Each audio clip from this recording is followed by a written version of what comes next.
Hi guys, I Aziz welcome you to CoedMaster. Today I am going to talk about a very special topic.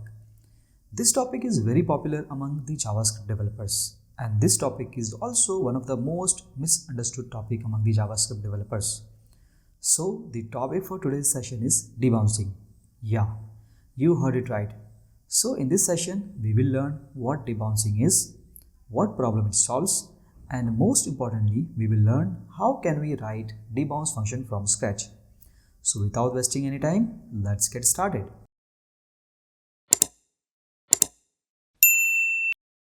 Alright guys, so let's start with a simple use case.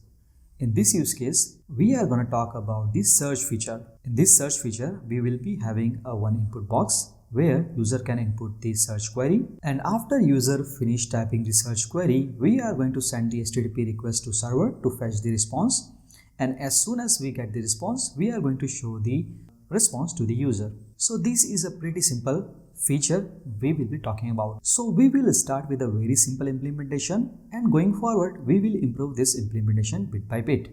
And later in this video we will also implement this feature using debounce function. Cool.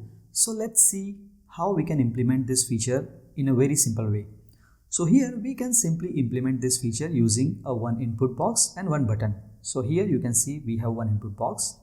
Here we have one button. We are getting the reference of input and button, and then I am attaching one event listener on the button click. And inside this click function handler or callback function, we are checking if the input has a valid value or not. If it has a valid value, we are simply logging the value of input, and then instead of sending the HTTP request, I am just logging the message in the console to keep things simple. Okay, so far so great.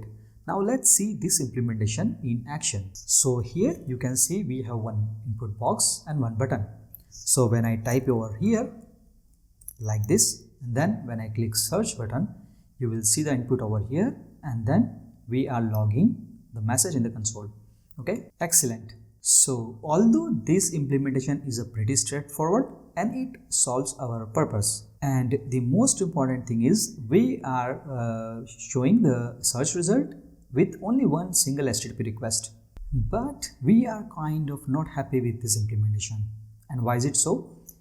Because we are not looking to this kind of implementation. We are looking for more sophisticated type of implementation where user don't need to explicitly click the search button. Rather, we want to make this input box smart enough to detect whether the user has stopped typing or not. And as soon as user stops typing, it should send the HTTP request and fetch the result and show the results to user. So let's see how we can improve this implementation a bit and make it more smart. Okay, so let's stop the server. Let's go to index2.html, and here we will improve this implementation. So here, instead of one input and one button, I have only used one input box, and here instead of registering the click event on the button, I am registering the input event on the input itself. Okay, so whenever user types in, this callback function will be called, and we are logging the message in the console. Now let's see this implementation in action. Great. So over here you can see one text box, and in this text box we can type like this: hello world. Cool. So you can see that we have improved the implementation, and now we do not need the search button over here. We can simply type in the text box, and then on input events we are logging the messages in the console over here. So although we solve the problem of having the search button, but here you can observe that we end up sending a lot of HTTP requests. On the other hand, when we were having the simple implementation, we were getting the search result with only single HTTP request. But here we are sending unnecessary HTTP requests to our server. So according to me, this is not the optimal solution we are looking for. And why is it so? Because let's imagine that you have 10 users simultaneously using your system, and they are typing a word with a 5 character. So if they are typing 5 character, you would be sending 5 requests to your server.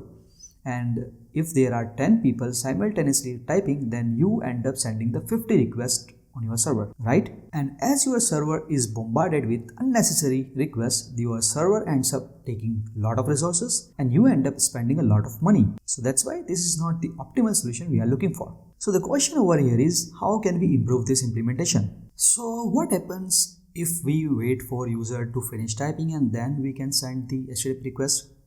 Does it make sense? Yeah, obviously. So this is the best solution we can come up with, that we have to wait for user to finish the typing and then we can send the HTTP request. So how can we do it? So in JavaScript, technically we cannot wait for user to finish the typing, but yeah, we definitely delay the execution of the callback function, right? So how can we do it? We simply use the set timeout function. So let's see how we can do it. So here, first we have to write a function with the name debounce, okay? And this function is going to expect the two arguments. One is the callback function and the second argument is the delay, okay? And this function is going to return one more function, okay? Like this. And what this function does, it's simply going to call the set timeout function by giving it a callback function and the value of delay. As simple as that, okay? And instead of directly giving the callback function to event listener, we can call the debounce function over here by giving it a callback function and the value of delay, which is equal to 1000. So using this implementation, we are waiting 1000 milliseconds for user to finish typing. So after this change, let's see this implementation in action. So let's click go live and our example is here. So let's type here, hello. So as you can see that we are still able to make unnecessary requests, but it turns out that we obviously delay the callback function, but all the 5 callback functions have been delayed. But we kind of looking for a solution where we ignore the first few requests and then we only focus on the last request, okay? So let's first understand what is happening over here. So what is happening over here, that when we were not using the set timeout function, we were able to invoke the callback function like this. So whenever we type h, it's going to call our callback function. Then whenever we type he, it's again going to call this callback function.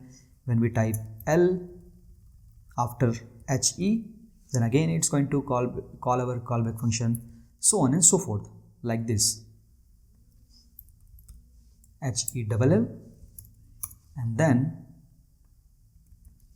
HELLO. So this is what happening over here. And after we use the timeout function, what is happening? Let me show you. So the exact same thing is happening, but this callback function has been called after few delay, which is equal to 1000 milliseconds, okay? Like this.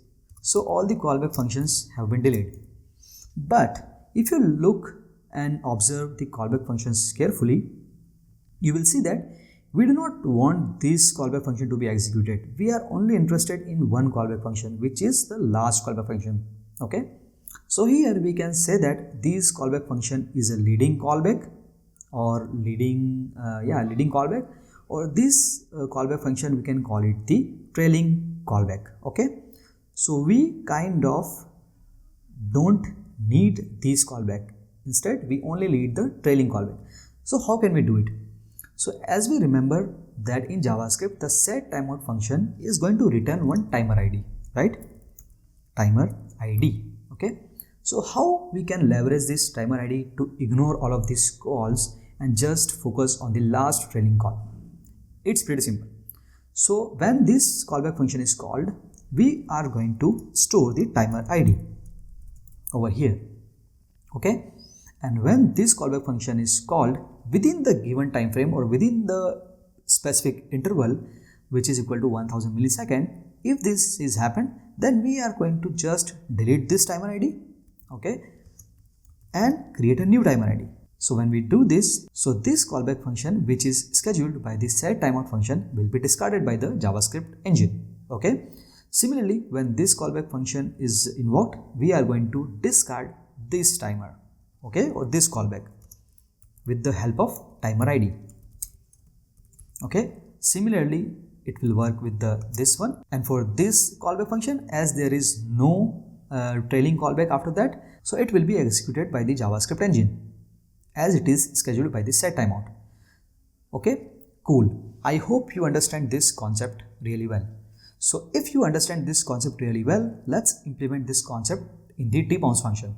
So here I have defined one timer ID to store the return timer ID from the set timeout function. So here let me define this variable and give it a null value. Okay, excellent. Now in this function we are going to call clear timeout. So what it does basically, it takes the timer ID and it's gonna clear the callback function which was scheduled by the set timeout function before this call. Okay, now with this implementation, let's save the file and see these changes in action. So we have this input box where we are using debounce function, and let's type hello. And now you can see that we end up sending only one HTTP request, and which is a significant improvement over the last implementation. Excellent. So we end up solving two major problems. First, we discard the search button and we make this input smart enough that it detects whether the user has stopped typing or not. As soon as user stops typing and after 1000 milliseconds, it just fetch the latest value of the input box and send the HTTP request, fetch the response and show the result to the end user. Great. So guys, you never noticed, but we end up writing the debounce function from scratch. So now let me answer this question, that what debounce function is and how does it work. So basically debounce function is a function which helps us in batching all the operations which was requested within a time frame or within a specific interval. So in this case, what we did, using the debounce function, we just batch all the callback function into one callback function which was requested within the given time frame or interval. Okay, and then we send the HTTP request to server. So here you can see that before it was H, then it was HE, then it was HEL, then it was HELL.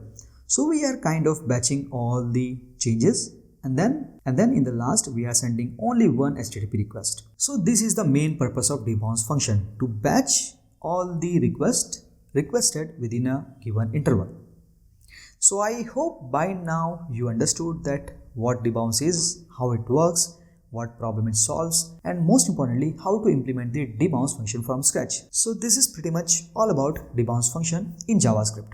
Alright guys, this is all from my side for this video. If you learned something valuable from this video, then please hit the like button in order to make YouTube algorithm happy. Please subscribe to this channel and don't forget to click the bell icon so my friend you never miss any upcoming videos. Thanks for watching. See you in the next one.